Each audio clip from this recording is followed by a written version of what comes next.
अस्सलाम जी। मैं डुबनपुरे चो आई हाँ। लीमा मेरा नाम है। बेवा औरत साल हो गया मेरे मियाँ फौत होए नूं ते गर्मी च रहनी हाँ।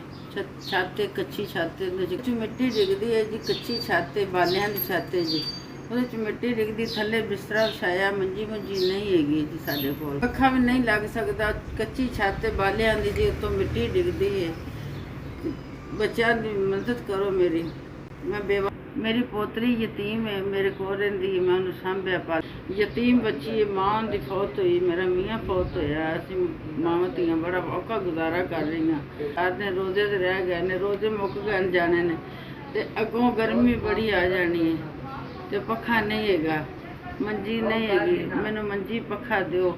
मैं बड़ा तरले मारती फिरनी हाँ। यह मंजी मिली है 3500 की। यह पक्खा मिलिया जे अक्से का 4500 का। मेहरबानी जी। अल्लाह ज़्यादा देवे तंदुरुस्ती देवे। जिन्ना भी मैनू दिता है बेवा नूं ते झोलियां चुक चुक के दुआवां देंगे। अल्लाह नूं तंदुरुस्ती देवे ते जिंदगी देवे ते मौला मुश्किल कुशा आसानियां पैदा करे। इन्हां दी अल्लाह कंड ना लवावे। इन्नियां दुआवां देंगी ते मैं माड़ी हाँ। मैं कुछ कर नहीं सकती। गोड्यां च मजबूर हाँ। गोडे दर्द होंदे ने ते वाह की मरीज आ कि पट्ठे दर्द होंदे ने कि मैं काम भी नहीं कर सकती।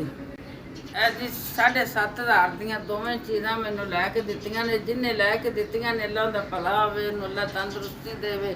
उन्हें जिंदगी देवे। अल्लाह दे पुत्तर पोतरियां नूं तंदुरुस्तियां देवे। अल्लाह ने इन्ना कुछ देवे कि जिन्ना समुंदर च पानी है। ऐ तुसीं पक्खा लैके दिता है 4500 का। ऐ तुसीं 3500 की मंजी लैके दित्ती है ते मैं सारी उम्र तुहानूं दुआवां देंगी। झोलियां चुक चुक के दुआवां देंगी कि अल्लाह तुहानूं इस तो ज़्यादा देवे ते हमेशा वंडदे रहो ते साडी गरीबां मस्कीनां दी मदद करदे रहो ते असीं 24 घंटे तुहानूं दुआवां देंदे रहिए। जदों खाइए पीए तुहाडा लईए मंजी समीए पक्खे दवा लईए दुआवां देंदे रहिए।